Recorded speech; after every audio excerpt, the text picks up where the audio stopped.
Hi అండి. Hello అందరికీ. ఎలా ఉన్నారు? అందరూ బాగున్నారా? అందరూ బాగుండాలని ఆ దేవుడిని మనస్ఫూర్తిగా కోరుకుంటూ ఈరోజు వీడియో అయితే స్టార్ట్ చేశాను. ఈరోజు కర్రీ వచ్చేసి గుత్తి వంకాయ కర్రీ అండి. అందరూ చాలా రకరకాలుగా చేస్తూ ఉంటారు కదా. నేను ఎలా చేస్తాననేది ఈ వీడియోలో చెప్తాను.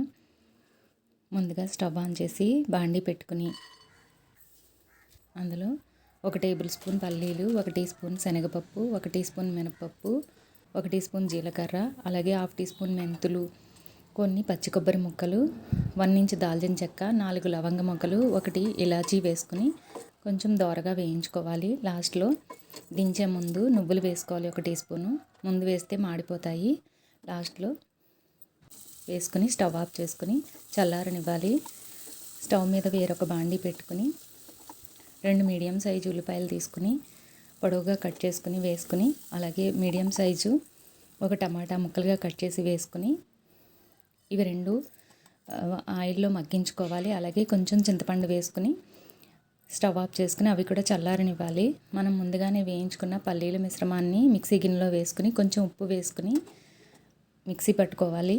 అందులోనే ఒక 7-8 వెల్లుల్లి రెబ్బలు, అలాగే 1 ఇంచు అల్లం ముక్క వేసుకుని, అలాగే మనం మగ్గించి ఉంచుకున్న ఉల్లిపాయ ముక్కలు, టమాటా ముక్కలు కూడా వేసుకుని పేస్ట్ సిద్ధం చేసుకుని అందులోనే 2 టీ స్పూన్స్ కారం వేసుకుని మళ్ళీ ఒకసారి మిక్సీ పట్టుకుని పక్కన ఉంచుకోవాలి.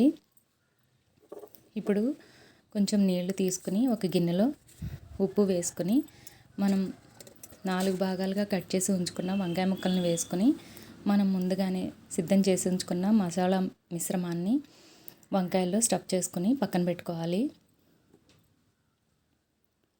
ఇలా అన్ని వంకాయల్లోనూ స్టఫ్ చేసుకుని ఉంచుకోవాలి.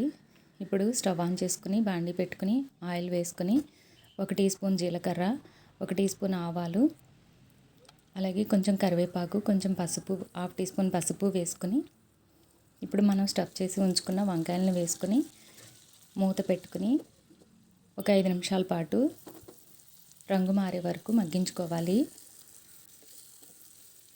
ఇలా 2 వైపులా మగ్గించుకున్న తర్వాత పచ్చిమిరపకాయ ముక్కలు వేసుకుని కొంచెం నీళ్లు పోసుకుని మూత పెట్టుకుని దగ్గర పడే వరకు ఉడికించుకోవాలి.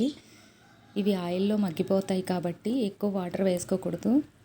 1 టీ గ్లాస్ వాటర్ వేసుకుని దగ్గర పడే వరకు ఉడికించుకుని స్టవ్ ఆఫ్ చేసుకుని సర్వ్ చేసుకోవడమే. చాలా బాగుంటుందండి. చాలా కమ్మగా ఉంటుంది, ఎక్కువ మసాలా లేకుండా.